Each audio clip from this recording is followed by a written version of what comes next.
Hi there, everybody. Happy Friday. We have almost made it to the holiday weekend, and I have a lot of updates for your holiday and Labor Day weekend forecast here momentarily. But first, we have made it. Warm temperatures today, staying dry, but rain chances do come back as we head into the next couple of days. And also a new update for you just at this top of this 10 o'clock hour. While we did have a first warn in place this morning for dense fog that some of us were experiencing, especially south of I-70, that dense fog advisory and also our first warn have expired at 10 a.m. So we no longer are concerned about as many visibility issues out there. We are still seeing a bit of fog, but it's more patchy and just way to the south of the metro. And in fact, the metro didn't struggle too much with visibility earlier this morning, but did have some patchy fog out there and some dense fog over towards Odessa and down in Harrisonville too. That's why that first warn was in place, just for folks to take it slow earlier this morning. But again, that has been taken off. We are good for the rest of our Friday and the rest of our Friday morning in terms of that visibility.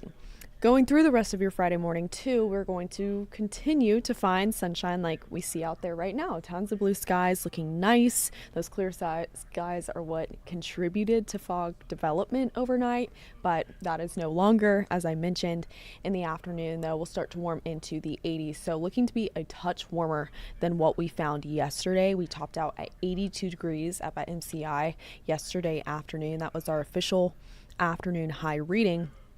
But today we're going to outdo that for almost all of us, getting into the low to mid 80s yet again. So won't be a scorcher by any means. And it's honestly where we should be for late August going into September, right around Labor Day weekend.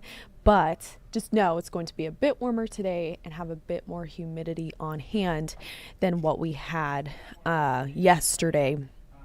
Also, on top of that, I want to bring in a look at humidity and what we're looking at right now in terms of that percentage, so you can get a feel of what we're dealing with today and what we'll continue to have through the rest of your weekend. 73% puts us right in that muggy to uncomfortable range. Since our temperatures are more manageable in the low 70s right now, in the low to mid 80s this afternoon, we're not talking about dangerous or heat that pushes this feels like temperatures all that high, but just know that you are going to feel that mugginess in the air.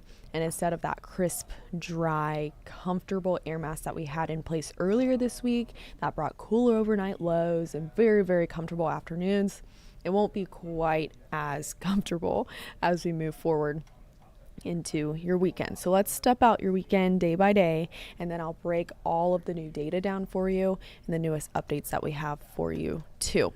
So we will have a warm afternoon, but stay dry today. That's on your Friday. Long weekend though, Labor Day weekend, holiday weekend. We're trying to get out and about. And unfortunately, it looks like we do have some rain that we'll need to deal with. We got 3 back-to-back rain chances Saturday, Sunday, and Monday now. And with that Monday one, we have a first warn on it. It's at a 40%. That will be the day that we are most likely to find rain, which again, I know is not convenient with that Labor Day forecast, but that's why we just want to get you prepared. But what's going to be bringing us that rain is going to then bring us a cool down throughout next week. So we'll have a couple disturbances over the weekend, bring us those rain chances before we find cold front sliding through, particularly on Wednesday. Then after that, we'll try and take those temperatures down a notch again. Get you a look at those temperatures here shortly, but first let's just talk all things rain. So we can kind of group the days of the weekend together in categories. So Friday and Saturday going to be mostly dry, not dealing with a whole lot of rain, just some scattered showers possible Saturday evening. And we're staying warmer. So mid 80s is what we can expect these next 2 days. Then Sunday and Labor Day, that rain chance is higher. Monday on your Labor Day is when we're going to bring in that first warn for that increased rain chance even further. So we're watching for rain both of those days and have a first warn in place on your Monday for that reason. Sunday, though, even if we don't find as much rain, we will be dealing with a bit more cloud cover. So it's not going to be as conducive and nice to go outside, at least when you look at it just throughout the window. Here's a look at the rest of your Friday, stepping you through these next 4 days here. And what you'll notice is today is going to stay dry. We're not dealing with the rain, but rain chances will come back Saturday evening. So take advantage of this afternoon, of this evening, where we are staying dry. We'll have some clouds on hand every so often later today. And temperatures, again, will get a little warmer, not quite as comfortable in terms of what we had earlier this week either, but still decent, still manageable in the mid 80s there. Then we'll cool throughout the 70s throughout the evening after we reach peak heating of the day, which I already showed you was in about the mid 80s.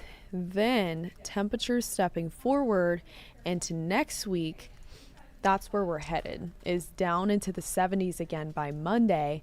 But that's because we find more cloud cover, we find higher rain chances, things of that nature. So it's not necessarily that we're finding a cool down from the cold front on Monday. Instead, that's just a byproduct of the rain that we'll be dealing with. After that, though, moving into Wednesday, Thursday, cooler, because that's when we actually find the cool front that will then deliver us with more sizable cool down, and one that will last a bit longer than the end of the weekend into your Labor Day.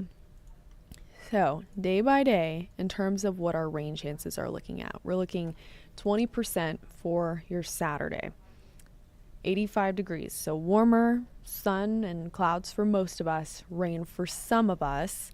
Then Sundays when we up that rain chance and we up that cloud cover, 30% rain chance then. Scattered showers, maybe a couple heavier downpours embedded within that possible.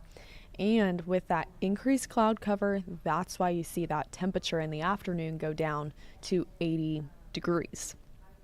Then Monday, here comes a greater cool down, but an increased rain chance and that first warn. So that's why we're watching Monday so closely. We know a lot of people want to go out and about, but that's also the greatest chance for us to find rain in the upcoming holiday weekend, outside of just those temperatures being a bit more comfortable. But it's going to be hard to get outside and enjoy them with some of the rain that we'll be dealing with. So that's how your rain chances increase throughout the weekend. Let's take a look at our high resolution data first, which goes through the rest of today, but today's dry, and then Saturday, and then into early Sunday. So it gives us a taste of what we could be finding to kick off our Sunday morning. So Friday dry, let's skip ahead to Saturday. That's when we start to find signals that some scattered showers and spotty thunderstorms possible. Now I think thunderstorm chances are going to be very low. Not completely out of the question that we don't hear a rumble of thunder out there. So good rule of thumb, all weekend long, if thunder roars, make sure that you go indoors, because that's going to be a very important way to stay safe if rain does head our way while we are trying to have some nice, fun outdoor Labor Day plans. Saturday, though, we can see that thunderstorm chances lower, just looking to be inconvenient rainfall. This run of Future Track Radar, which is the newest run that we have for you this morning, just came in about an hour ago, doesn't have quite as much thunderstorm activity, which means that you don't need to really cancel your plans, but you do need to be aware that some of them may encounter some rain out there, and just be flexible. Have a chance and a way to get inside briefly to wait out the rain, because you can see how that rain chance, while low, does stick with us for several hours to round out your Saturday night into your Sunday morning. Then here comes Sunday morning. This is as far as our data stretches, but it continues to bring that same type of rainfall, scattered showers, maybe a couple isolated thunderstorms that you can see there coming up on the map, possible to start our Sunday. But now we can go over to the longer range data, because that's where our high resolution stays or cuts off. But then here's a look at our other model, which is saying the same thing. Now, something you need to know is that with this longer range data, it is a blurrier look. So it's not going to give as clear of an insight on where there would be rain, but it's doing a good job of showing us that rain is possible as early as Sunday morning, like what our high resolution data was showing. So it's not everywhere that you see green on the map. It's not going to be raining all at once. We're more likely looking at scattered showers across the area when you see lighter greens widespread like that. Then that continues through lunchtime, maybe some breaks, and then a greater chance into the overnight Sunday into Labor Day Monday. That's when our first warn pops up.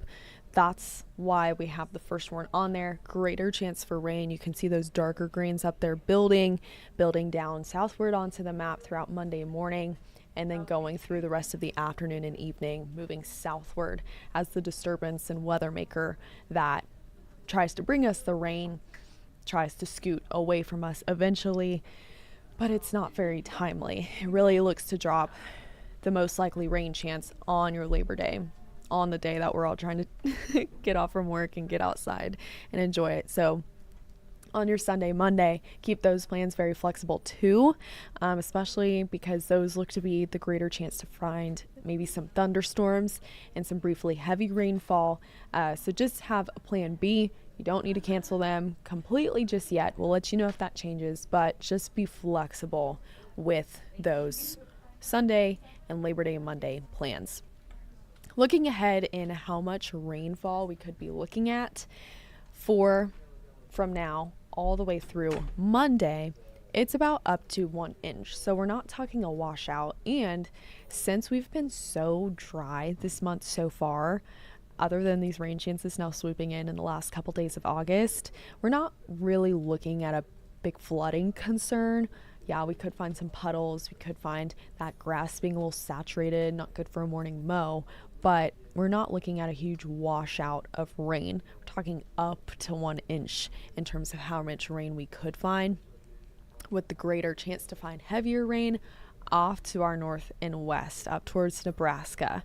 So keep that in mind, that it's not looking to be a complete washout of plans either, but could just briefly interrupt those plans, especially if you're trying to get outside and enjoy the holiday weekend. I know there's also a lot of exciting events going on this weekend. Meteorologist Warren Sears will have a look at some of those events and what you can expect specifically forecast-wise for those events. I know Royals are in town, things like that, so he'll be covering that here momentarily. But good news, light at the end of the tunnel of finding these Labor Day rain chances, is that as we close out the month of August and go into September, Climate Prediction Center still has us that's trying to stay cooler than average. Average for this time of year is mid-80s, so we're trying to stay cooler than that. This takes us into September, gives us a look at early September on that 10-day temperature outlook there. So just know that we're not looking at a major warm up at this time, outside of just the couple degrees of warming we find throughout this weekend. But then here comes that cool down after we get that cool front to push through about middle of next week. That's where you can see those afternoon temperatures dipping from the upper 70s Tuesday, Wednesday, down to the low to mid 70s Thursday. That's what our longer range data is trying to signal. Those overnight lows really bottom out too, trying to push cooler and cooler by about this time next week. But we do just have to brave those rain chances for these next couple of days. Just in recap there, reminder, the first warn for your Friday has been taken off since those visibility concerns are no longer an issue, and that dense fog advisory expired at 10 a.m. Saturday, Sunday, Monday, though, increasing rain chances every day. We're looking Saturday, potential for afternoon and evening showers, especially north of the metro. Sunday, 30% scattered showers, maybe some isolated thunderstorms possible. Then Monday, the next greatest shot to find rain. And why we have a first warn on it is because it's Labor Day. We're trying to get outside, but rain is looking increasingly likely for that day. So as always, we will keep you updated throughout the rest of your holiday weekend. Continue to stay tuned in, and we'll keep you informed every step of the way. And we'll be back here after just a couple minute break.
Good morning, everyone. Happy Friday. Welcome to the live desk on KCTV5 Plus. I am Taylor Johnson here with my buddy Bill. How That's you doing? right. Good morning. Happy Friday, everybody. Yes. So what do you have planned for the weekend? What you We got going too on? much stuff happening tonight. Tonight's Monarchs game. Going out with the family there to have a great time. When they used to be the T-Bones, it was Fun Well Done. They rebranded as the Monarchs. So I think we're still going to go out and have some good times tonight at the Monarchs game. And then there's Fireworks Fridays tonight, so we'll see some fireworks afterwards tomorrow. K-State taking on North Dakota in Manhattan, and then Sunday getting together with some friends and family for a little Labor Day, pre-Labor Day barbecue get-together. Okay, you got a full slate this weekend. It's a full weekend. It's going to fly by. It's going to be Monday morning before you know we're back here. I know, and we will be right here, That's dark right, and we early. will. You better That's know right. it. All right, well, let's get into our top headlines. Yeah. And speaking of the weekend, speaking of the holiday, Labor Day is upon us. And as you prepare to kick off the holiday weekend, we do have some good news for your wallet. Gas hasn't been this cheap on Labor Day weekend since 2020, which is good news. That was 5 years ago, y'all. So gas prices are expected to average $3.15 per gallon this year. And in some parts of the country, gas will be less than $3 per gallon. The lower gas prices are largely due to the fact that oil prices remain low. So I've been talking to Janae about this time and time again. I've been here now for probably about 3.5 months. And for the longest time, gas stayed at $2.99. Yep. It dipped down a little bit. It's about $2.94. And then it went right back up. I guarantee you and I are looking at the same sign. We're looking at the Quick Trip there on Row on our way into work every morning. And yeah, I noticed the same thing, that it's between about $2.94 and $2.99 for about the past 3 months. It hasn't really changed too much there. If we want to save a little bit, if you have like a Sam's Club or a Costco membership, that's you clutch. can save a little bit of money that way. But also remember, you got to pay an annual membership dues for those too. Yeah. So it probably is a wash. But still, every little bit helps, it seems like, anymore. Everything is so expensive these days. Anywhere you can save a cent or a buck is going to help you out. Yes, this is true. All right, so we'll go on to our next story. Let's go to KCK. It was a night packed full of emotions and tears in downtown Kansas City, Kansas, as folks were remembering the life of fallen Officer Hunter Simoncic. Now, he was killed early Tuesday morning while he was trying to stop a suspect who was fleeing police on State Avenue. Now, friends, family, and loved ones, they all gathered outside of City Hall for a vigil. Fellow officers stood in silent tribute, honoring his commitment to serve. Now, Officer Simoncic was only 26 years old, just 2 years out of the police academy. A close friend and KCK deputy called him someone you could always count on, and he was gone far too soon. Hunter, I can't express the pain it brings me to speak of you in the past tense. I'm sorry you have become another statistic in the line of duty deaths. I'm sorry you gave everything for a job that is oftentimes so thankless. And again, Simoncic's death comes just a month, 30 days, after Wyandotte County Deputy Elijah Ming was also killed in the line of duty. Now, Officer Simoncic will be laid to rest on Wednesday. There'll be a service at Children's Mercy Park beginning at 10 a.m. A processional will follow. We'll bring you live coverage of that service on air and on KCTV5 Plus starting at 10. The man accused of killing Officer Simoncic will be in the courtroom today. Dennis Mitchell, he faces several charges, with the most serious being capital murder. Mitchell allegedly rammed a stolen truck into Officer Simoncic as he was deploying stop sticks. If convicted, Mitchell could face the death penalty. And a local first responder is sounding the alarm on an issue that we've seen far too often here in Kansas City. It's the recent violence. It's taken the lives of multiple police officers in just the last month, as well as the death of firefighter-paramedic Graham Hoffman. That was about 4 months ago. KCTV5's Gabby Luma has more.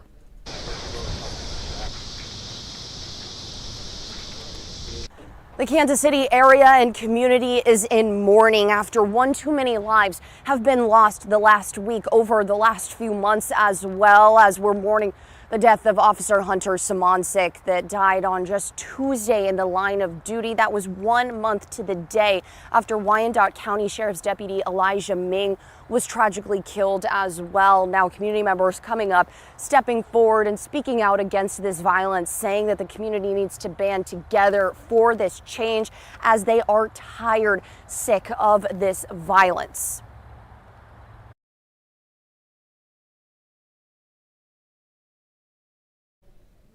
All right, I want to turn now to a safety alert. Belton police saying a viral trend could be actually putting your kids in serious danger. Have you heard about this yet? The department is urging you to tell your kids about the Angel of Death challenge. I have never heard of this. Me This is either. the very first time I've heard of it. A trend where kids, they jump in front of moving cars, hoping that the cars will stop before they hit them. Now, police say kids here locally have been spotted filming themselves doing this. Now, the department released this statement saying that it puts, obviously, both the kids and unsuspecting drivers at serious risk of injury or even worse. According to the New York Post, at least 2 teens have been killed. My question this is absolutely ridiculous. about this is who comes up with these? No. Where do these come from? And what makes them appealing? That's what I guess is hard for me to understand. I when it think comes to it's this. all about the clicks and the videos and the likes that they can get. That's the new type of clout. That's the new type of way you are cool and you receive recognition. And I think, unfortunately, we've taken a trend where what's popular on TikTok is now what's popular in your high school. And the fact that kids are out there doing stuff like this is absolutely ridiculous. And I can't believe it. I mean, go back to eating Tide Pods. I mean, don't do that, but you know what I'm saying. Well, I hope that this just fades away and I'm hoping it's a flash in the pan Yeah. type thing. It doesn't really happen. It's not really a trend, but Yeah. maybe it is. And the Belton police just happened to see somebody do it. And that's just the one dumb person they have down in Belton, Missouri. They're doing that, and they got caught doing it on camera. So don't Yeah. do that. Don't be an idiot. sounds like what they used to call that Yeah, game. that too. You don't want to do that. Please you don't don't. want to do that. No. All right. So something else for you to possibly do tonight in Lawrence, a Yeah. special rededication for the KU students who served World War I. It's a brand new memorial that is now outside David Booth Memorial Stadium. It's honoring the 130 people who never made it back to graduate. The ceremony taking place outside the stadium at 2:30 this afternoon. And I hear there's a game today. So, a good excuse to go and check this out too. It's going to be beautiful weather today to get out there and check it out as well. But how awesome is that to be able to pay tribute to those soldiers who never returned, and then maybe you go see that, and then when you have more time, come back here and visit the National World War I Museum and Memorial here in Kansas City. Yes. Well, also here in Kansas City today is the 22nd annual Kansas City Irish Fest kicking off at Crown Center. KCTV5's Morgan Rydell joins us from right there with more on what you can expect if you stop by. I'm Morgan Rydell. A 3-day Kansas City Irish Festival will be kicking off here at the Crown Center starting today. That will go through Sunday. There will be so much food, entertainment, that's music, dancing, even comedians. There's shopping around site. We expect a lot of people to be packing these streets. It opens for the first time at 5 p.m. this evening. But there's also a special Remembrance happening this weekend. Just days before this festival last year, local restaurant owner Sean Brady was gunned down outside of his restaurant in Brookside. This year, you'll be able to find a special cookbook filled with his recipes and attend a Sunday brunch in his memory. All right, that was our Morgan Rydell, and listen to these amazing sounds of jazz. Who doesn't love that? Well, today marks 105 years since a jazz legend was born right here in KC, and the city is making sure that he is celebrated in a big way. If you don't know, the American Jazz Museum is honoring Charlie Parker, better known as Bird, and I believe you said Bird, and then you said Yardbird? Yardbird, yeah. Yardbird, okay. Because the chickens just used to run out in the front yard where he was born. Oh, Yardbird. That makes sense then. The museum is hosting live music, stories, and tributes all leading up to a saxophone summit in the Blue Room. Festivities kick off at 7:30. Well, they kicked off at 7:30 this morning. Yeah. We're almost at 10:30. They had breakfast, and most events are going to be free, but you will have to pay $10 for a shuttle to Parker's gravesite. Bill, have you been to his gravesite before? I have not been out there. I've been by it several times, but it's pretty. It's not like unique. I mean, it's got a couple of saxophones on it, But yeah, it's just neat to know that a great innovator in American jazz was born here, raised here, and made it big in New York. Played with some of the greats like Dizzy Gillespie and all those folks, and then he's buried right here in our backyard. So you can go pay your respects whenever you want, especially and have more poignant on his 105th birthday today. Yeah, that's amazing, and I'm so glad that his legacy is continuing to be honored and recognized. Exactly. Because jazz has such a huge impact on Kansas City. And Gerald Dunn was out there playing this morning at the statue, bright and early. Gabby Luma has some video on her social media accounts if you follow her there. And what's fun is you got to go back and learn about this little fact about Miss Luma. She took tap dancing lessons from the one and only Lonnie McFadden, who is one of the trumpet players who was out there playing this morning too. So she kind of got to reconnect with one of her old teachers. I love that. Full circle moment there for her. Very neat. That's exactly what she called it. Yeah. So, all right. We got to get to this story because this is what everybody's talking about too. Of course, Taylor and Travis, they returned to Arrowhead for the first time since their engagement went viral earlier this week. But they weren't there for the Chiefs. They caught last night's college football game between Cincinnati and Nebraska. Travis, of course, played for the Cincinnati Bearcats in college, but his alma mater unfortunately fell a bit short. To go Big Red, Nebraska won the thing 20-17. Well, look, Jason's in there too. Oh yeah, you see him? The whole Hee Haw gang is there, you know. So that's it's still wild just to think of how much time Jason Kelsey has spent at Arrowhead Stadium, you know, and how he's out there supporting his brother. I love it. I wish Taylor was smiling a little bit more. You know, on all the flashes back to her during the NFL season, she's always dancing with Brittany Mahomes or talking to Mama Kelsey or something like that. So I needed her to smile a little bit more. I know, especially when you got that big old rock on your finger. You know, I would be smiling. I'd be smiling real big and flashing it too. I'm sure she's smiling just enough. So awesome. I know folks were very excited to see them, especially our neighbors in Nebraska who came down to check things out. That's right. All right, so that's the start of your headlines. We're going to take a quick break, and actually, coming up, we're going to have a conversation with Noah Winstead of Strategic Wealth Partners that's kind of inspired by Travis and Taylor's engagement. How to save up for a ring like that? That could be part of it. Yes, yes. I like that idea. I might have to ask him about that. We're going to take a break, and we'll be right back.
All right, we are back here at the live desk with a friend of the show. I like to call all of our return guests. So this is Noah Winstead. If you remember, he was with us a few weeks ago to talk about financial planning. He is with Strategic Wealth Partners. He is also the partner of our very own Melissa Meter.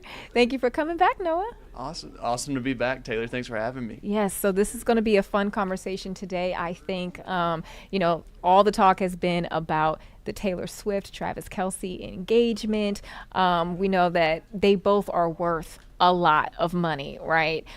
So just a conversation surrounding talking about the engagement finances. of the century, right? Yeah, the engagement of the century, the royal wedding stateside, I guess.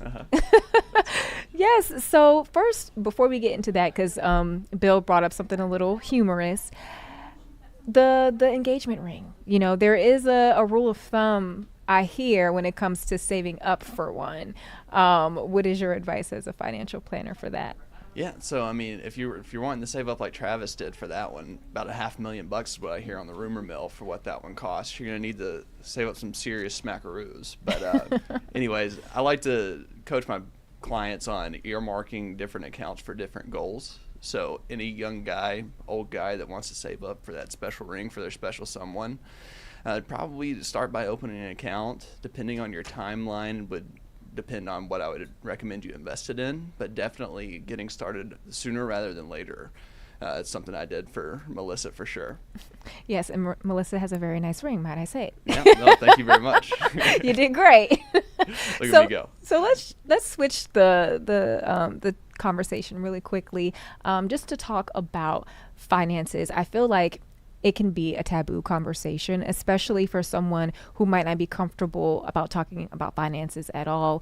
Sometimes people being open about it can bring feelings of shame. It's a very vulnerable thing to do, but once you get into a relationship, it's probably important, especially if you're serious. For sure. I mean, the most common reason for divorce actually is the topic of money. So it's crucial to communicate clearly and communicate often about it. I recommend my clients at least having a monthly check-in as a couple, even if one of them's primarily making the financial decisions.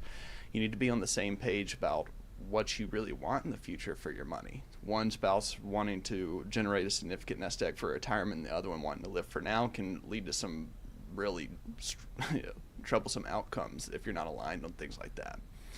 A way that I coach my clients to bring up these topics is to just sit down, really hear each other out, and get clear on what you want out of life and how money fits into that. And so I know it's different for everybody, but do you have a recommendation of like what point those discussions should be had? Yeah, absolutely. So, I mean, anytime you have that conversation on if you think marriage is something that you want to be serious about, I would recommend any young couples contemplating that to have, the conversation around money values.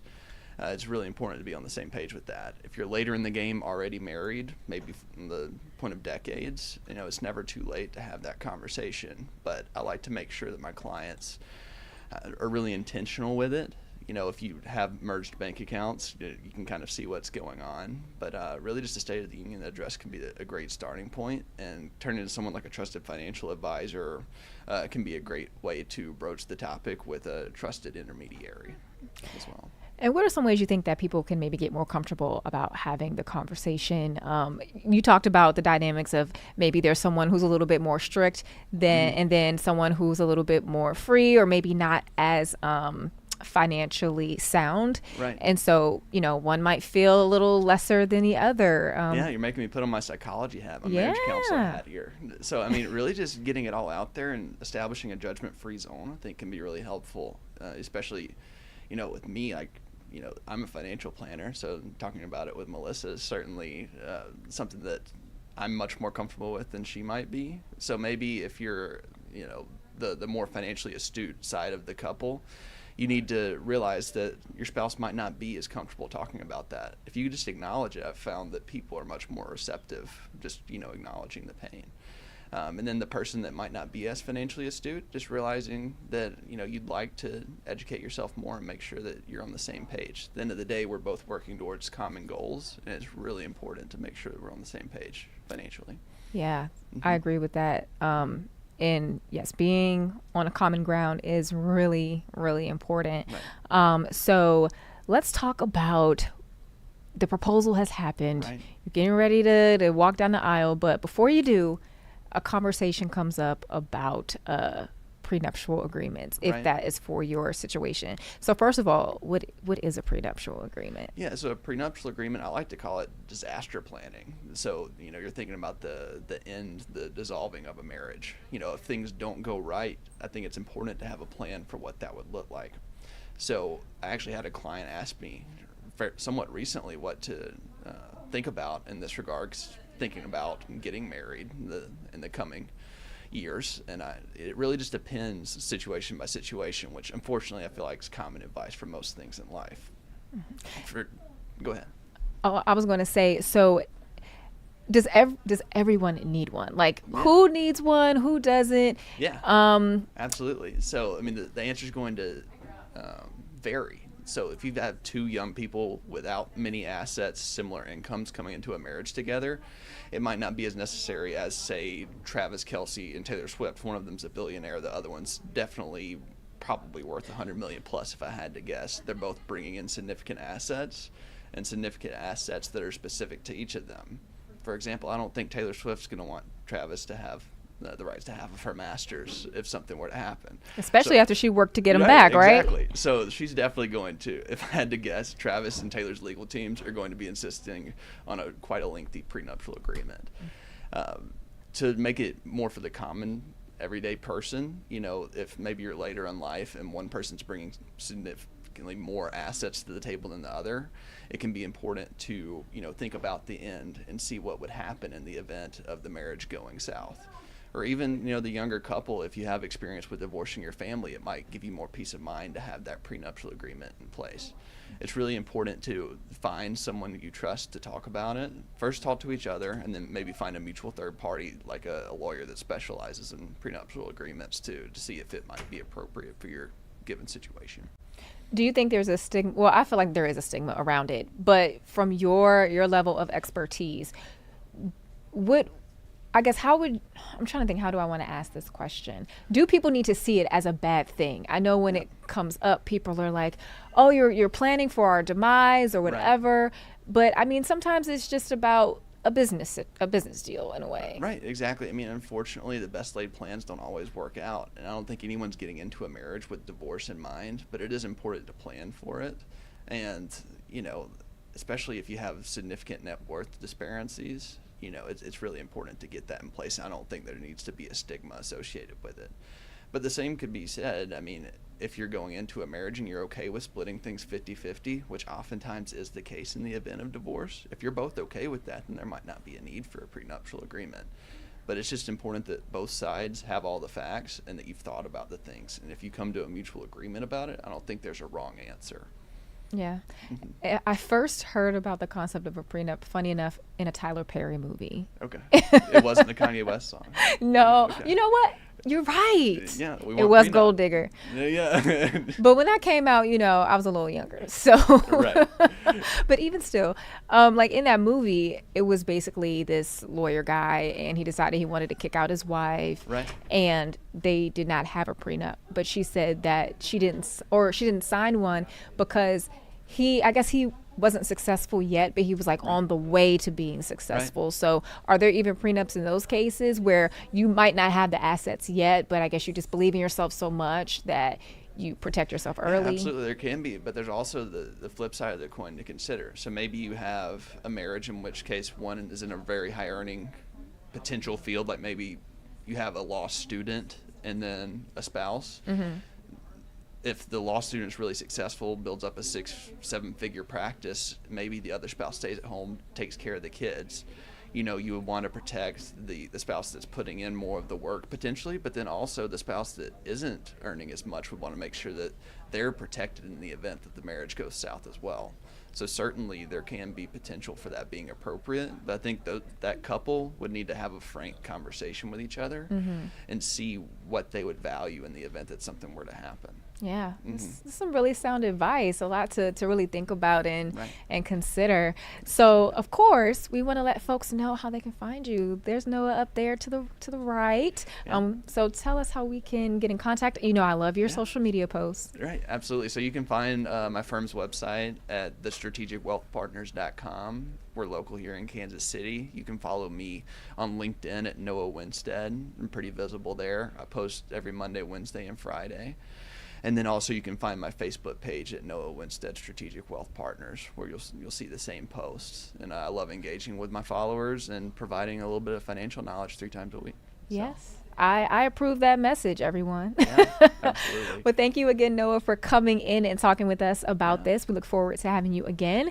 We're going to take another quick break. Awesome. And then Thanks for having me. we'll be back.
20 years after Hurricane Katrina devastated New Orleans, you can see signs of the new life in the city. These houses are an example of the recovery in the lower Ninth Ward, one of the city's most affected areas. Angelica Rivera is one of the many workers who helped bring it back to life. Is the New Orleans you see today the same New Orleans you came to? No, not at all. With small children, one barely a few months old, she moved from Orlando after the storm, following her husband, a handyman who saw an opportunity working in construction. I'm not gonna lie, I cried a couple times because I was like, I don't want to be here. Because basic services like drinking water and electricity were slow to return. But they didn't give up, growing their business from a small team only doing house framing to a full-service construction company, helping many homeowners who they say were swindled by contractors who took their money and left town. So a lot of people were without money and without a house. Their growth was fueled by thousands of workers who came from across the country and outside the U.S. to work in construction. Because most of the people that was here was Latinos. Who worked in difficult conditions, battling the intense heat and humidity to rebuild this iconic American city. Their efforts are celebrated in this sculpture in the infamous Ninth Ward, ground zero of the deadly floods. I really believe that they were key in trying to get the New Orleans area back. Dr. Juan Hershanik commissioned the sculpture after speaking with children of those workers, who he says were shy about their parents' profession. He wanted them to be proud of the work their parents did. Undoubtedly, that was my first goal. High praise coming from a person considered one of the heroes of the post-Katrina tragedy, evacuating premature babies out of the hospital, manually blowing oxygen to one of them for hours, accolades he'd rather be given to others. The understanding of how much the contribution of the Latinos we have made during the post-Katrina recovery times. Many of those came thinking their stay in the Big Easy would be temporary, but now they call it home. According to the U.S. Census, the Hispanic population of metropolitan New Orleans has doubled in the past 20 years. The number of Black and white residents has decreased. Someone say that if you drink water from the Mississippi River, you stay in New Orleans and you will never leave. I think I did that because this is our home now. Gustavo Valdez, CNN, New Orleans. Well, Donald Trump has canceled Kamala Harris's Secret Service for the former vice president. That's according to a letter titled Memorandum for the Secretary of Homeland Security, dated Thursday. While former presidents receive Secret Service protection for life, federal law dictates vice presidents receive 6 months of protection after leaving office. Well, for Harris, that period ended on July 21st. However, then President Joe Biden reportedly signed a directive to extend her protection for an additional year. Now, the President Trump has canceled that order. The White House and Secret Service did not immediately comment on the matter. Now to Minnesota, where authorities identified the attacker in the Minneapolis Catholic school shooting, now dead, as 23-year-old Robin Westman. Police say the shooter left behind hundreds of pages of writing expressing, quote, indiscriminate hate and had a deranged fascination with past mass shooters and wanted to kill children. Ivan Rodriguez is in Minneapolis, where new details continue to emerge about the shooter who took 2 lives and injured 17 others inside of a church on Wednesday. We must also warn you, viewers may find some of the following images graphic and upsetting. In the aftermath of Wednesday's tragic mass shooting at Annunciation Catholic Church, new information continues to surface and new details into the deceased shooter, 23-year-old Robin Westman. This is an individual that harbored a whole lot of hate towards many people. Police say they've recovered approximately 116 rifle rounds. I'm sorry to my family, but that's it. And they're looking into disturbing videos that Westman posted on social media, along with hundreds of other pieces of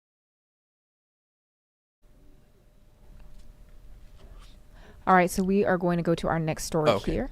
Another major shakeup at the nation's top health agency. The new interim CDC director has been selected after President Trump fired his previous pick to lead the Centers for Disease Control and Prevention. CBS's Jared Hill has the latest, including why some top Republicans say, well, they're concerned about instability within the agency. Jim O'Neill has been chosen as the interim CDC director. A former tech investor, O'Neill currently serves as Deputy Secretary of Health and Human Services. HHS Secretary Robert F. Kennedy Jr., just before the announcement, says he wants to change the department's institutional culture. They're going to be able to accomplish that and ensure the competent functionality of that agency.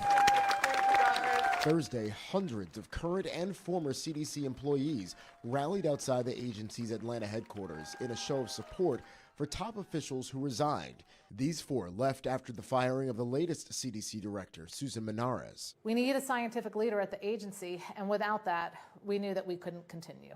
The White House defended the firing, The president has the authority to fire those who are not aligned with his mission. though provided no official details on where they weren't aligned. A lawyer for the now ousted CDC director says she was fired because she refused to rubber stamp unscientific, reckless directives.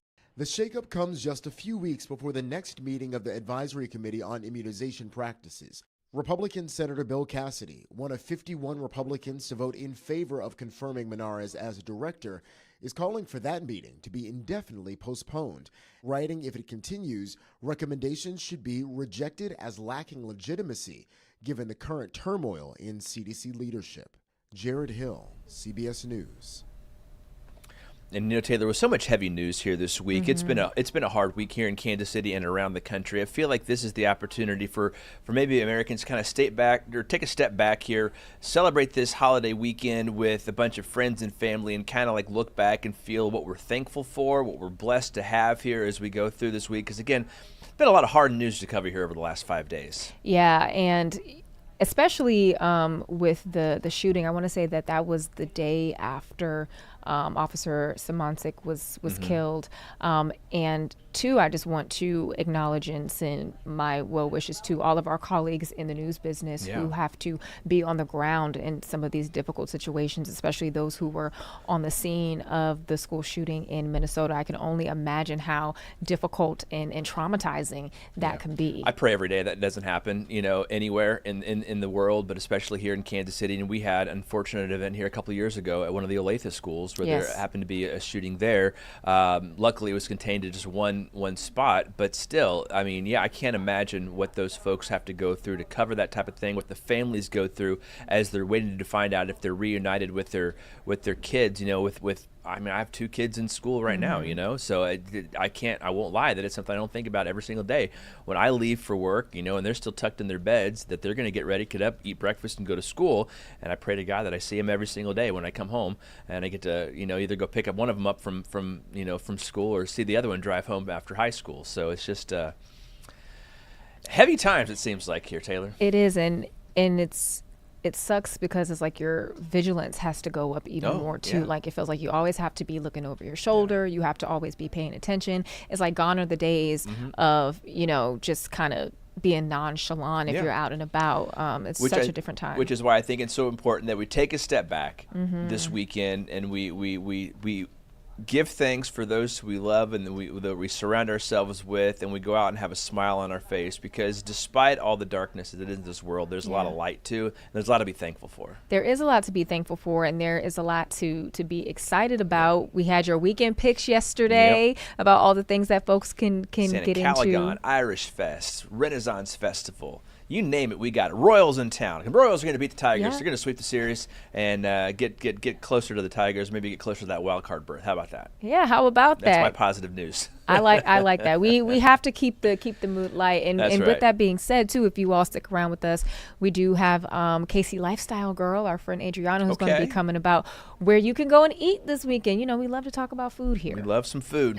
We love us some food here at Channel 5, that's for sure. Yes. Well, thank you so much, my friend, for joining me for this first hour. And then the folks can hang out with you in an hour. That's right. For our new newscast. KCTV5 News at noon. I'll see you on the tube there. All right. We're going to take a break. We'll be right back.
Hey everybody, I'm First Warn 5 meteorologist Warren Sears. Hope you're having a fantastic, what day is it? Friday. Yes, we made it to Friday. Hope you're having a great Friday so far. We are going to talk through some forecast stuff. We're also going to talk through events, lots of events out there for this upcoming weekend. I mean, I think the most that I've ever seen. There's so many festivals going on. All of our sports teams are local college football. So definitely a lot riding on our forecast, and I know we have a lot of eyes to the forecast. And let's first start with today. Temperatures are super pleasant out there. We generally are seeing a kind of standard late summer day. Definitely warmer out there right now. We'll likely be in the lower 80s here over the next few hours. And then temperatures later this evening after sunset will drop through the 70s. So if you have late evening plans today, honestly, it looks incredibly nice. You might want a light jacket just after sunset, but honestly, we'll probably still be in the lower 70s even by 11 o'clock. So enjoy your day. We'll have a mix of sun and some high clouds out there, but for the most part, I do expect to stay dry today. We do have some rain opportunities, though, to talk about as we get into this upcoming weekend. A couple of spotty chances, so I'll show you some of the latest data as we get into the lunch time frame, what we're seeing out there for your weekend. We do have another first warn on Monday, so that is a slightly higher chance, but let's just talk in order here. We'll first go through the forecast radar into late evening. Again, mostly dry out there today, no issues, peaks of sun, some breaks in the clouds, some clouds, but it'll honestly be a really, really nice rest of your day. If I didn't already make that transparently clear, great day to be out. Your Friday night plans, spectacular. Saturday morning looks just fine. Same thing into midday and in the afternoon. Now, this was newer when I got in early this morning, and I was talking about it all morning. We do have an opportunity. We're going to watch the chance for some spotty light showers or sprinkles into the afternoon on Saturday. I think the farther west, northwest you live from Kansas City, the slightly better chance that you're going to have. For us here in the Kansas City metro, this looks to be pretty broken, but this computer specifically does have a few of these light showers, at least getting closer to the 435 loop and being in the Kansas City area. So we'll watch that. When Melissa comes in this afternoon, she might need to bump up chances a little bit tomorrow, but just know that there is an opportunity for a few sprinkles out there on your Saturday afternoon and evening. Hopefully it's just that, hopefully nothing more, but something worth noting. If you have a shower or two, I don't want you to be completely caught off guard tomorrow evening. And I know we have a lot of outdoor plans. How far south and how far east this can reach is a question, because as you see here, there's for the most part, a decaying kind of weakening trend, but nonetheless, some clouds, maybe a few sprinkles in the day on Saturday. That doesn't look overly impactful to your plans at this time. Again, if we feel like it is going to be more impactful, we will definitely let you know of some changes. Let's talk about Sunday, give you an update of what radar could look like into your Sunday. This looks to be a little bit of a better chance than Saturday, but not quite as significant as Monday. Hopefully that makes sense as I walk you through this here. But Saturday morning, this is what radar could look like.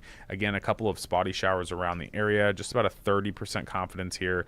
This model is a little bit more aggressive, but as I mentioned, it's not a washout of a day. There will be many dry hours, many breaks. But if you have plans outside Sunday or Monday, just be conscious that there could be a few spotty showers around the area. Monday, here, let's get into Monday. This looks to be a little bit of a better opportunity to have maybe a few hours of more like steady stuff out there on Monday into the afternoon and evening as well, before then that system clears out of here. So as far as the weekend goes, obviously a long Labor Day weekend. We have 85 on Saturday right now. If the cloud coverage gets a little bit thicker and there are a few showers around, I don't know if we'll quite get to that. We might need to scale Saturday back a degree or two. Nonetheless, we'll at least be in the lower 80s. Same thing on Sunday, near 80 degrees. And then cooling off into the 70s Monday, more clouds around and a slightly better chance for rain. That's why we have the first warn on Monday at this point, because our confidence is the highest on Monday with this whole stretch. But again, there's still, even though there isn't a first warn on those other 2 days, we still could have a few light showers. Something worth noting. All right, let's talk about a few different events that we have going on. A crowd favorite, a metro favorite, Santa Calgon Days and Independence starts out there today. And so if you're going this afternoon, evening, late evening, really comfortable. We'll be in the 80s and then near 80s still by 6 p.m. and then falling through the 70s out there. If you're going to KU football game in Lawrence, same thing, very similar conditions, lower 80s at 6, kickoffs at 6:30, maybe still right around 80 at 7. Sometimes Lawrence can be a few degrees warmer, and then later this evening dropping through the 70s. And I would say toward the end of the game, probably near 70 degrees. So again, plan accordingly. The beginning of the tailgating and the beginning of the game, kickoff, will be warm. You won't need a jacket.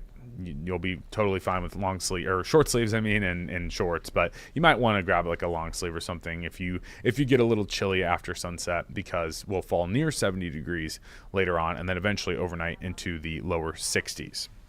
So let's get into tomorrow's events. Royals are here all weekend, Friday, Saturday, Sunday. And then Current also, Sporting's here. So let's first talk about the Royals. The 6:15 first pitch on Saturday evening. There is that 20% chance at this moment. There should be some cloud coverage around. Can't rule out a few sprinkles or maybe a light shower or two for your game tomorrow. So if you don't even want to mess with that at all, I would say go to the game today if you have a choice. Today's game for sure will be completely dry. We're a little more iffy on if it'll be completely dry tomorrow or not into the evening. But just want you to know there's a chance for a few sprinkles. And so the Current game's at the exact same time at CPKC. So we'll be mainly in the upper 70s around that time frame. As far as the Royals full series goes, as I mentioned this evening, awesome. So comfortable. Tomorrow will still be comfortable temperature-wise, a little bit of extra cloud coverage and a few sprinkles. And then Sunday looks to be a little bit of a better chance for some spotty showers during the day. So plan accordingly there. But every day temperatures are nice. So best case scenario, these games stay completely dry. Have your rain gear or whatever ready to go. If you are going to Saturday or Sunday, hopefully you won't need it. All right, let's see what else we got calendar-wise. Irish Fest, that starts today. This evening at Irish Fest, awesome. Lower 80s, eventually turning through the 70s as well. So moral of the story, this evening, specifically the best, I think, of the next 3 days, the surest that will be of no rain at all. And then later this weekend, I should say, we'll have some off and on stuff that we need to watch for. The First 1.5 Weather app is a great resource to have. First 1.5 Weather app has live radar, has future radar. It has our forecasts in it that we spend a lot of time putting in. So you'll get the latest hour by hour and day by day updates that you can check accordingly. If there's any lightning or ever in the future, any warnings in your area, that First 1.5 Weather app is also really nice because it lets you know what's going on in your specific location. Here's a look at that Security Bank 7-day forecast. 84 today.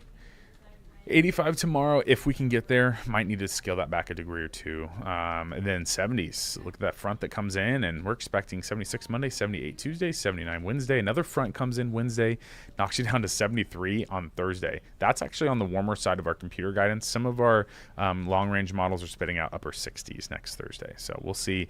But morning, definitely in the upper 40s to near 50 degrees. So nice fall-like stretch. Even your warmer days still aren't overly warm.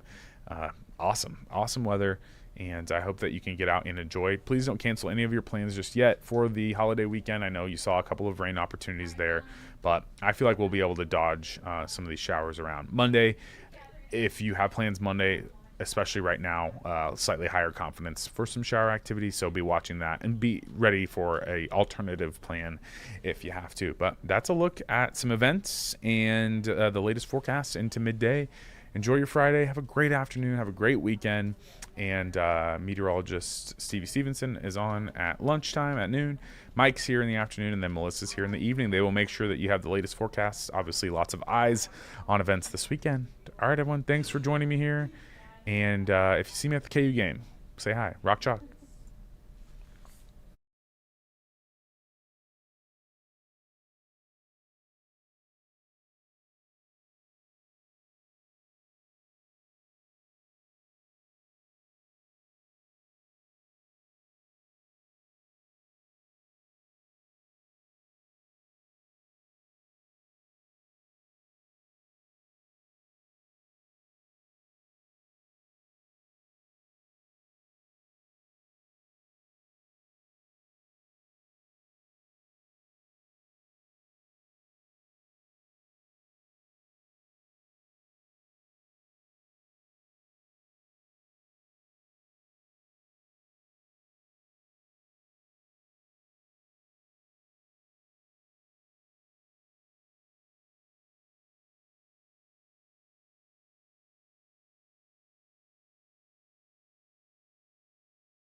down here. Warren put that like all the way up there. Yeah, Warren's a little bit taller. Yeah, I'm like, where's the mic above my head? Well, anyway, welcome back to the live desk. We have another guest with us today, Miss Sharon Chen. Hello. Hey, Sharon. Hi. How are you doing? I'm good. I'm doing great. It's Friday, and Yes. it's nice, and we love that. So Yes, and I no love your complaints. pink. So, you've been doing Destination Heartland, which has been here on KCTV5 Plus. How has that been Yes. for you? Oh my gosh, it's been so much fun. It's been so much fun because, you know, we really get to dive into the off the beaten path places, and I'm learning so much about Kansas and Missouri, and my list of to-do since I Yes. moved here to Kansas City is getting longer and longer and longer. So yeah, I mean, if you haven't tuned in on these episodes, you have to, because we are digging into some really cool towns like Lindsborg.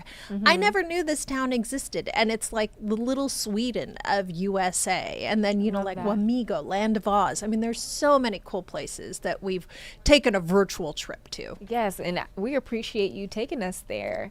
I mean, how fun and how cool is that? So, out of all the places that you've covered so far, and you said your list is growing, what is like the next thing that you want to do? The next thing, well, I really want to, and I got the email out, put the contacts out. I really want to dig into Hutchinson, Kansas, because Okay. they've got some really cool things, like a space camp. Who knew? Yeah. I love that. Yeah, so that's on my radar. Awesome, awesome. Well, again, you can catch Destination Heartland with our very own Sharon Chen right here on KCTV5 Plus. I believe the new episodes are on Tuesdays. Right. Yep. Tuesdays when they drop. And you can find them on our website. Yeah, of course. Okay, so we're going to get into some entertainment headlines. We want to lighten the mood. This first story might not be like as happy for folks, especially if you're an SNL fan. So tell us a little bit about this, Sharon. Yeah, so there are some major changes coming for SNL, the 51st season. Kansas City native Heidi Gardner and Michael Longfellow, they are actually going to be leaving the sketch comedy show.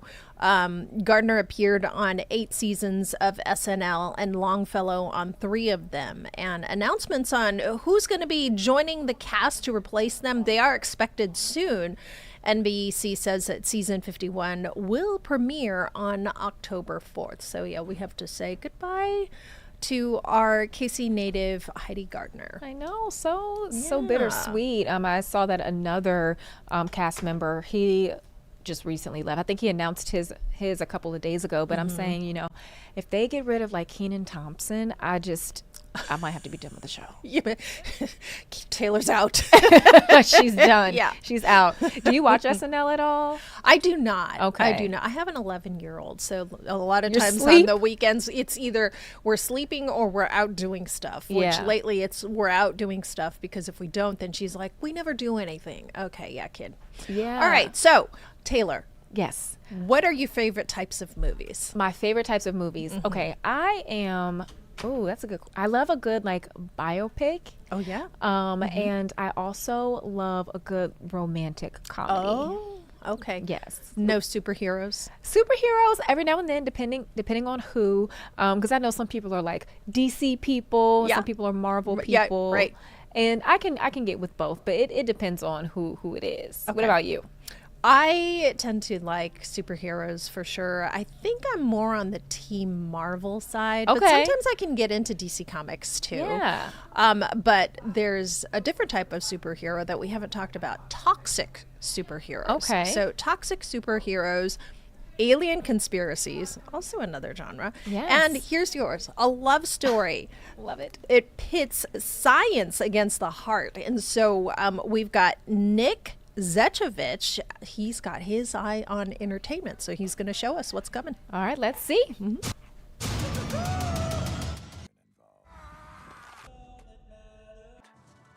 buddy, I'm your dad. Its own customers just to boost their own profit. What's at stake here? There you are. Killed anyone else? Summon the nuts. Okay, summoning. I haven't really gotten the opportunity to transform like that many times for a film or for a character. So it was just a thrill to totally transform and physically be represented in such a different way. Some dude with them. Good morning, Corey. Good morning, Michelle. All we've lost There is no possible scenario. That was really good. To prevent you from contacting your ship. Where's my hair? Your hair has been destroyed. Tell me that I'm making a good decision. No, awful. Great, thanks. What's the deal with you two? We went to uni together. We're like, as soon as they meet their cellmate, they vanish. I would rather just BFFs who never dated? Did you think it might be you? I can talk about this.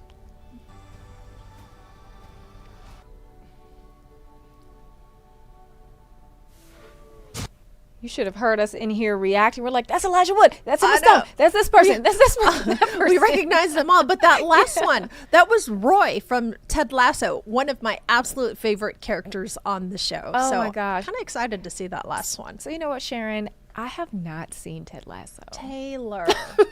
Oh my goodness. I'm disappointed in myself, especially because we've been covering them filming all over the metro area, and I'm just like, I need to get my life together. Yeah, that is your homework assignment for the weekend. You have to. It is just such an uplifting, positive show. Yeah. And it's Kansas City all over the show, so you've got to watch it. Especially this latest season. So I'm like, I know this place, I know that place. Yeah, I exactly. love that. Well, speaking of home-related things, this is something that a lot of us love. You want to take this one away? Sure. So we've got a new Wizard of Oz experience here.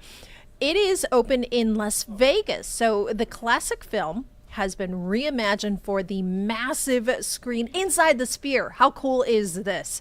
It's got the highest resolution ever used in a movie, plus 167,000 speakers. That's a lot of speakers, man. So what this does, obviously, it's going to put you right inside the action, but not without some controversy, though, over changing the film with artificial intelligence. I was really interested to finally sort of reveal the man behind the curtain on AI as a concept, because there's this notion that there are a bunch of tech bros who are like, yeah, we're going to dump a bunch of IP in a box and we're going to print money. Once we pulled back the curtain was a bunch of people who were fans of The Wizard of Oz developing tools that enabled artists to create something better.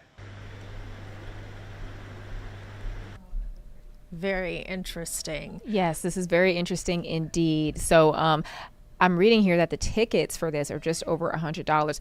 The Sphere, though, is pretty neat. So I've been seeing all of the posts. The Backstreet Boys were having a concert there, and everybody goes in there dressed in white. So I'm like, is that like an unspoken rule, or have they been telling people to do that? But it looks so cool in there. It looks so cool. I've been wanting to go to the Sphere ever since, what was it, Super Bowl? Yeah. When they started, we started seeing the Chiefs on the outside of the Sphere. So that looks like an awesome venue. And I did actually see some of the Backstreet Boys stuff on social media too. That looked pretty cool too. Yeah, they have a residency there. I think they extended it.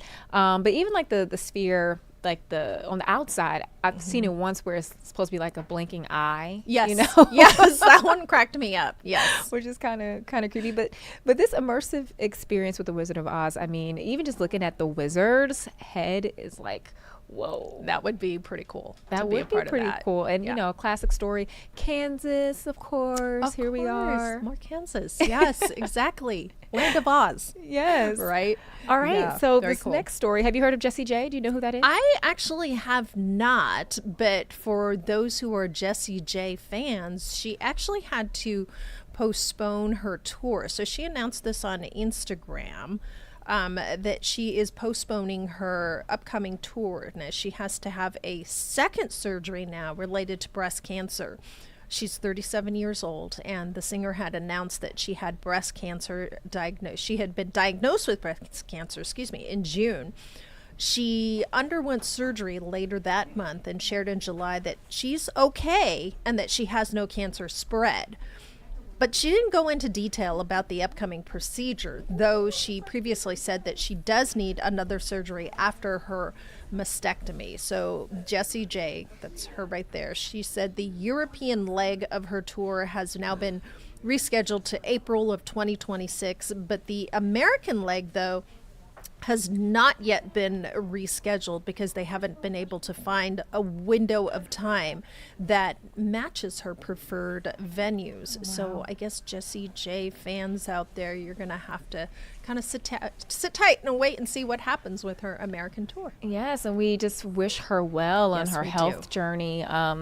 You know, it's just more and more we hear about not just stars, but even, you know, people around us who are being diagnosed with breast cancer. Yeah, that's why it's important to do those self-health checks. Yes, absolutely, and try to detect it early, because that can save your life. Absolutely. So we wish her all the best. And so we're just warming up. We have more coming up for you. One of our favorite segments of the week, K City Guide, is coming up next.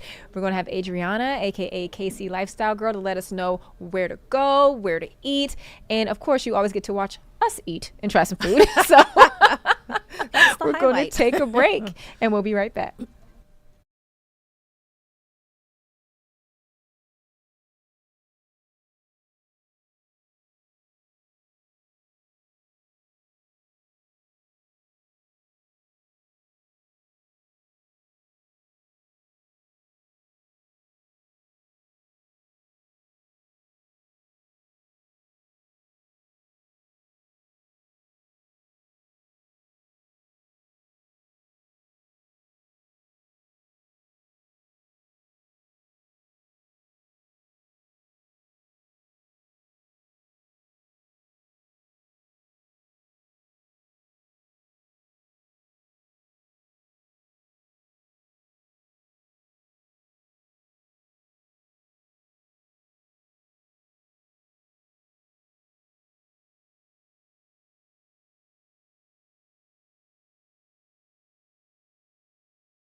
All right, we are back. It is Friday, so you know what time it is. K-City Guide.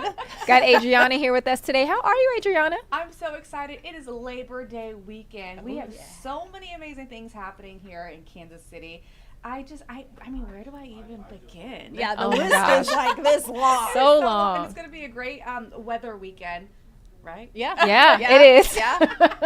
I think Luke said maybe some pockets of rainy here and there, but we're good. We're gonna have some fun. So I want to kick things off with, of course, some food. Because Yes. you know we love That's this how we part. do. That's the best part.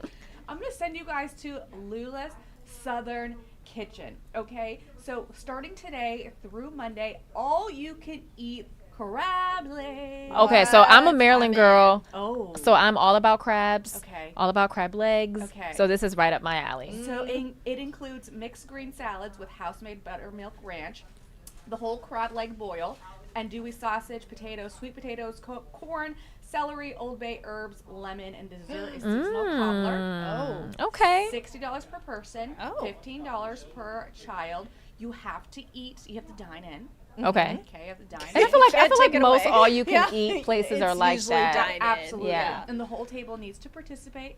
So if anybody's just hanging out, no, you need to eat. Eat those crab legs. Eat They're those gonna, crab they're legs. gonna, they're gonna kick you out if you don't participate. Exactly.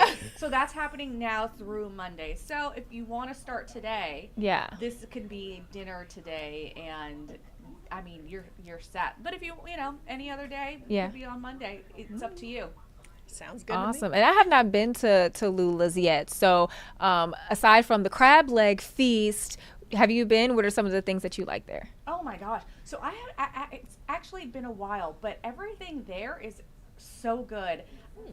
The brunch is really good. I mean, there's so many. Have you been yet? I have not, so Okay. I need to put this on my list. Okay, too, well, so. right now we can just be excited about the crab Yes. legs. The Yes. food there is fantastic. I haven't been there for a while, so I can't give you an exact dish. I Mhm. just remember that everything is really good there, and that we need to go again. Okay. And I really like the pricing too for that crab feast. Yeah. I think that's pretty good. $60 is not bad at all for all you can eat. Exactly. Yeah. Okay, and the Irish Fest Yes. returns. Yes. So this is there's a lot of events that are happening throughout the weekend starting today. So again, if you're looking for plans tonight and really want to get out there, the Irish Fest returns to the Crown Center. Now, this offers a chance to see the top Irish entertainment in the world. Like the acts, the entertainment is just fantastic, truly authentic.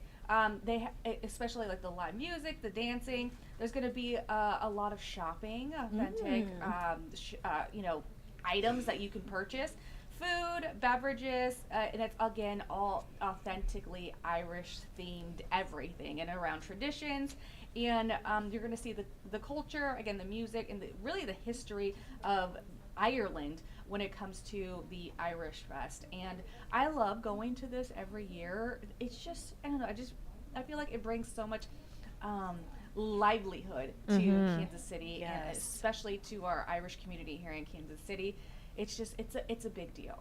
And I love it because it's a taste of Irish culture. Yeah. And you don't have to take a flight to go anywhere. It's No, right here that's in such a our good point. backyard. Right in your love backyard. that. You're just going around the corner, right? Yeah, so we were talking about this morning in our morning newscast. Our Morgan Rydell was out at Crown Center talking about it, and it brought something to my remembrance. So years ago when I was here as a reporter, I went to an Irish dance studio and learned an Irish dance and did it live on TV. So you did it. Oh my God. You did a little Irish jig. I did. That's what it's called, the Irish jig. That's what I did. And I wish I could find it to show you guys. Say, do you have it? It does exist. It's on my Instagram, so follow me, News Lady Tay, and you'll find it there. There you go. There you go. That's awesome. Yeah, it was Looking forward fun. to that. That's gonna be great. Yes, it was great. It was really fun. It was for St. Patrick's Day. Oh. Yeah. Okay. All right. So what's next? Okay, so let's go to Saturday. We all love a good mimosa. Oh, yes, we do. So Mimosas in the Park returns. Ooh, this has my name on it.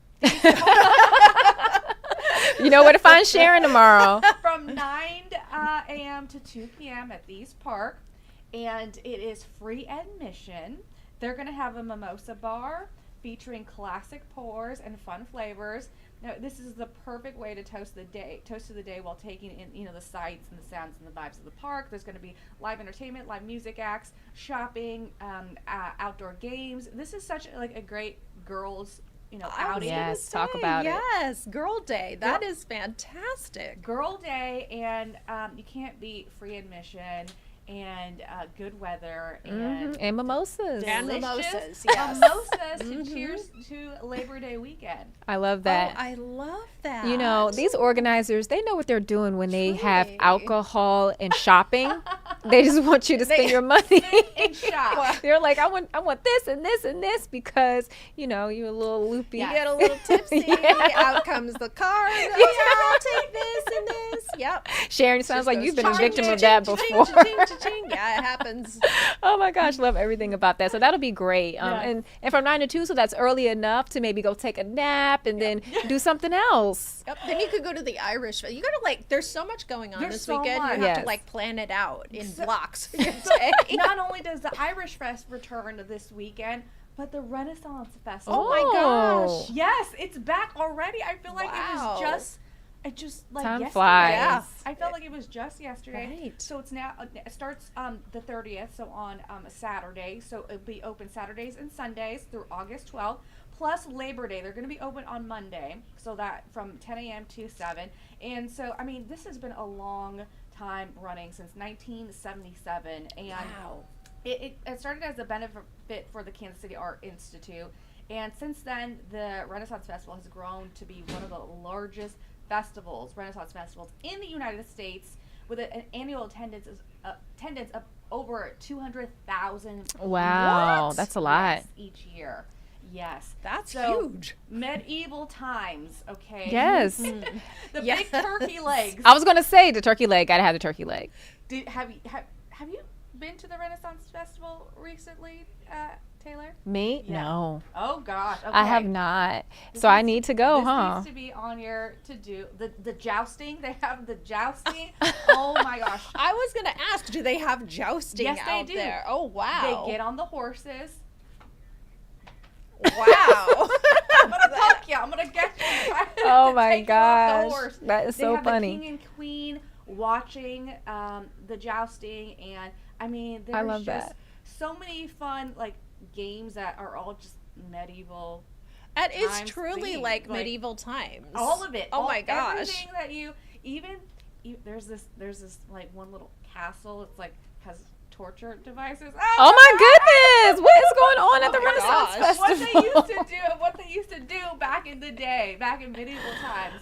Yeah, maybe not the best for kids. Yeah, if you're interested in that kind of thing, I was like, whoa, it's serious. It's not serious. It sounds serious. And what's interesting too about it is that it goes for a long time. Yeah. It looks like into October, I think is what I saw. Weekends. They'll be open weekends. But that's good because we need the time to stretch out to get everything in that is happening. Absolutely. Yes. Because it is a lot that can be going on here. So what do we have next? All right, guys. So let's go to dinner. There is a new. It's called All-in-One Eatery, and it is a brand new all-you-can-eat sushi, hibachi, and Asian cuisine restaurant. Oh, girl. Oh, you have my. You had me. You had me at You hibachi. had me at sushi. near Zona Rosa, and they are the same owners of Magic Noodle. Oh, okay. So if you like Magic Noodle, you'll like this place. Now I am going after this segment. Oh, you're going today. You'll have to report back. Yes. And tell us how it is. But I know the owners, and I know this is going to be good. I love Magic Noodle, and they really bring authenticity to the table. I've seen what the restaurant looks like, and it's really beautiful. And they have what's called the robot kitty that delivers your food. Oh yeah. Okay, so I've seen one of those little robot things. Yes. They scare me. They I'm sorry. Scare you? I went to it's this place in Omaha. I think it's called like the Brunch Box or something like that. And they had a little robot going down the sidewalk, and I was like fast walking away from that robot. Oh my I'm not gosh, ready. That's hilarious. I'm not ready, y'all. This robot talks. It's like a talking kitty robot. That's even worse. Taylor. I'm not ready yet, y'all. Oh my Sorry. Okay, we'll tell, you could just stick with the servers. Give me a person. The robot kitty can come to our table. Yes. There's actually a number of places you're starting to see more and more of those at. So I think Kura Sushi is one of them. And then also there's one in Brookside too. So Taylor, get ready. They're coming. Oh gosh, Sharon. Why you gotta do me like that? So I'm gonna report back and let you know how it was. But if you guys want to try it as well, it's open now, and just go try and let us know what you think as well. Yes, I'm going to be watching your Instagram stories since you're going after work. I want to see a little. Yeah. See what you got. We got a little preview. Show us a little something. Yes. You guys a tease. Yes. Yes. Exactly. That's Give what us we a little like. Tease of what we can expect. So what's next? Okay, so on Sunday, Pitchside Coffee is having its grand opening. Now, Pitchside Coffee was initially a mobile trailer. Yeah, so we see that right there. And Yeah. it is owned by 6 Kansas City current players. Yes. They are leveling up, and now they're opening their first brick and mortar coffee shop in the Crossroads. Okay. I love this. I go to church over there, so maybe I'll have to go to Pitchside after church service. Their grand opening is from 11 a.m. to 2 p.m. So go celebrate, sip specialty drinks, and support KC's own player-founded coffee spot. Yeah, I love that. KC that. baby. KC baby, exactly. And they're going to be collaborating with a few other vendors. So they're really going to make this a special, special time to celebrate this opening. And I feel like a coffee shop is just such a great place to just go, relax, meet with people, bond. I don't know. It's just a little nice essence at coffee shops. Absolutely. I love that it. It's kind of putting the spotlight on our Casey Current. Yes. Right? And also a whole bunch of female entrepreneurs. Yes, that absolutely. Are also these killer athletes too. Love it. Yeah, love that. KC baby, go girl. KC Go baby, girl. that's right. We're going to be there. Okay. Yes. So what's next? Okay, so are you guys ready to try some treats? Oh, we're always ready to try some treats. Is that a question? Because I got the answer. We have, maybe you want to hold this. Okay. Show it to the camera, Oh, Sharon. it's warm. We have a lot, and then. Can you see it? Okay, so that is so I'm gonna send you guys to World Fresh Market. Okay. This weekend. Okay, you can go grocery shopping. This is in Overland Park. And I have a little something over here. Yes, you do. You can go grocery. They have a lot of great items on sale, especially for meats, for your barbecue for Labor Day. And then they also have a bunch of new treats. Now these are some their new meat pastries, and they have Dubai chocolate cheesecakes. You have the Dubai chocolate too. Was it Russell Stovers or someone just came out with Russell Okay. also announced their lots of Dubai chocolate in Kansas City. Yes. Dubai chocolate is the rage right now. I see. Yeah. Now you have World Fresh Market's new. So this is mini pancakes with bananas, and a bunch of other top. It's just a sweet little dessert, and I think you should try this. Okay. Lift it up a little higher, Sharon, so the people can see. Okay, there we go. Oh, that looks right good. Here. You see that? Bananas and the mini pancakes are underneath. Okay, I'm going in. Go in. I'm going in on this pastry. Ooh, Ooh. this is cheese filled. Ooh, this is delicious. Adrienne is loving the pastry. Oh man. Come on, Sharon. You moving a little slow. Oh my gosh. Oh, that looks This is good. good. Okay, so this little thing that I have, it looks like a parfait of sorts. We got some brownies, some strawberries in here. They have all the treats. Oh, it Their looks a little. bakery is phenomenal. Let me This see. is really good. So not only are you going to get your meats for your barbecue, Labor Day barbecue, you're going to get your treats too. Okay, let's see what this is. What this is giving us. We're going to call this a brownie parfait. This is good? Cheese filled. Yes. And I love the cream on top. This is really delicious. This looks like This is delicious. neat little pancake. I know. I'm loving the pancake because I didn't have breakfast this morning. So Oh, this look is at perfect. there you go, Sharon. This is And good. even look at their website here. Oh my goodness. Their food looks amazing. I have to go visit that place. World Fresh Market again is in Overland Park on Metcalf, close to, I want to say, 95th Street. And their selection and variety of like meats and seafood and cheeses. Like their deli is fantastic. Their bakery is fantastic. This is a place like that you really want to visit, and just great prices as well. Yes, love it, love it. Sharon, you are loving it too, girl. I am loving this. Look at Sharon tearing that up over there. Delicious. They also have Absolutely. these new like shawarma, ribeye shawarma burritos that you can order Oh, in the kitchen. that sounds amazing. That sounds good. You just order, and then it's made fresh right for you, right then and there. my Just go to the gosh. kitchen area. It's fantastic. Love That that. sounds amazing. I just want to eat the. Okay, I'm gonna save this. Okay. Because we're gonna get to another thing. Yes. For Saturday night. No, excuse me, Sunday night. Lincoln Park. Woo! It's gonna be at the T-Mobile Center. Ugh. So expect massive energy and the anthems that we all grew up with. Numb, In the End, Yeah. What I've Done. So tickets are available now. You could go to the T-Mobile site or any of the other sites. SeatGeek, StubHub.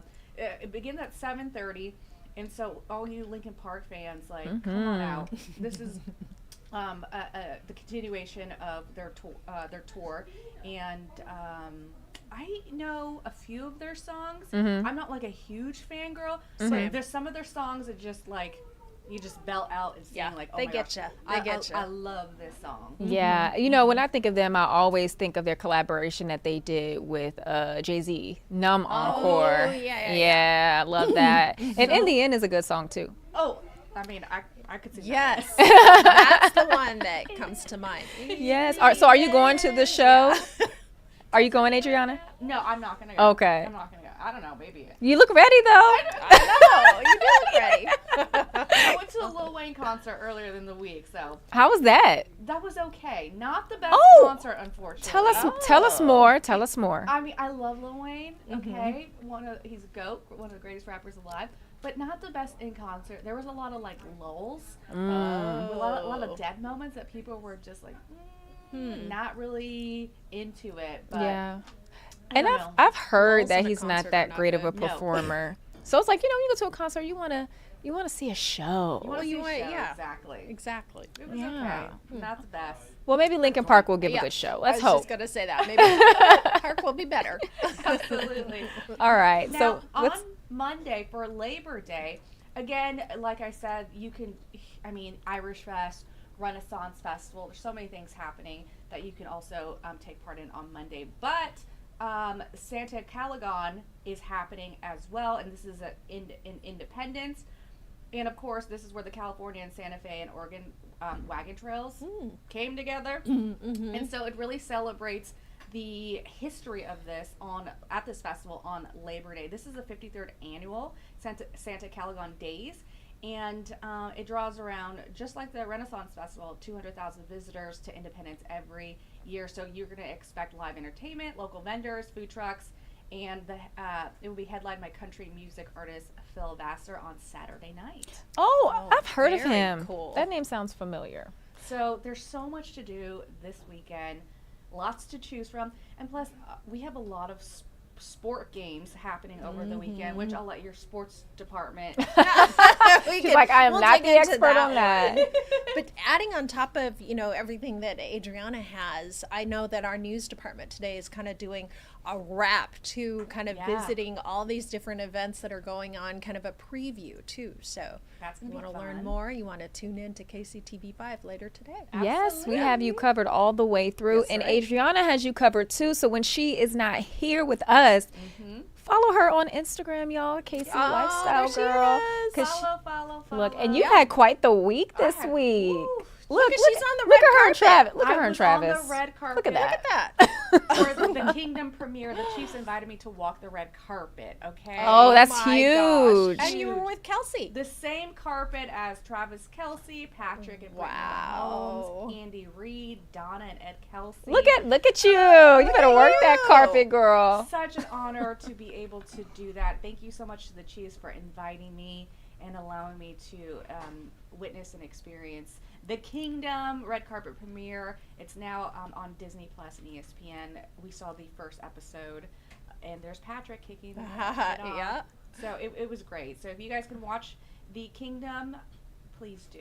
Yeah, you heard it here first. I love the red dress for Red Kingdom too. That was perfect. Yes, let's give people a closer look. Look Look at at her. Look at her. Thank Looking you. good. Thank you so much. Yes. I was like, what do I wear? Oh, that We was had this dress. perfect. Always got to have that red ready to go That's at right. all times. When you are living in Kansas City, there is like no Absolutely. excuse Chiefs for it. Kingdom red. Yep. All right. Well, Adriana, thank you so much again for coming by. We always have so much fun with you when you stop by the live desk. And we also have our nice full bellies. So thank you for that as well. I'm still holding this thing. I know. I ate like a couple bites of mine. Well, we're going to take a break so you ladies can finish your food. good. And we will round things out when we come back. Sounds good.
Well, I have Everett and Piper here from Hayden that are just two of over 5,000 kiddos across the country who are completing the 50-yard challenge. Some see mowing the lawn as just another chore, but for Piper and Everett Small, it became their next big challenge. There was this lawn that we had to do. The grass was like this long, and it took us an hour to mow, but it was super satisfying when we were done, and the person was super gracious about it. Rodney Smith Jr. from Huntsville, Alabama, says he started his nonprofit, Raising Men and Women Lawn Care Service, about 10 years ago. He started mowing lawns for free for veterans, the elderly, single parents, and the disabled. It makes me proud because I know when I was a kid, I dislike mowing lawns, but God took something I dislike and turned it to something I love to do. Now every single day I get the chance to encourage kids across this beautiful country to get out there and make a difference one lawn at a time. Now he inspires kids nationwide to do the same, teaching them the value of serving their communities, known as the 50-yard challenge. Piper and Everett pledged to the challenge. Hi, Miss Nancy. How are you? It's been very helpful to me since my lawnmower broke and I don't have one right now. And they do a good job. And they're just really good kids. And 4 years later, with 50 lawns completed, Rodney drove all the way to North Idaho to honor their hard work with a brand new leaf blower, lawnmower, and weed whacker. I think it's really fun to see their reaction, especially when we knock on their front doors and say, hey, can we mow your lawn for free? We could do it for free, and it's for this cool challenge. Could you do it? And their faces are all the same. They're like, really? You would do that? And we thought it was a good way to just help people that couldn't do their lawns, and they were like really ashamed of it because it was like growing really like out of control. So felt really good to help them. Well, such a heartwarming story there. Love that. So truly. Sharon, how are you feeling joining us today this Friday? Very full. I was just eating more of the food that Adriana brought in from the World Fresh Market. Oh, it was so good. So good. And, again, she gave us just a long list of things to get into this weekend, and you can find all of that information on our website, KCTV5.com. We also repost our interviews and conversations that we have with folks. So if you missed our segment, you could probably find it there later today, as well as today's top headlines. Of course, our noon newscast is getting ready to start up soon with Bill Hurrelbrink, so be sure to tune into that. But once again, Sharon, I just want to thank you for coming and being my guest today. Oh, of course. It was so much fun, as always. It was indeed. And they can catch you today at what times are you on? 3:30 and 4 and 5 today. All right. So Sharon Chen will be there bringing you our early evening headlines. We wish you all a great holiday weekend. Stay safe. Have fun with your families. And we will catch you right here on the live desk again on Monday. Yep. See you later.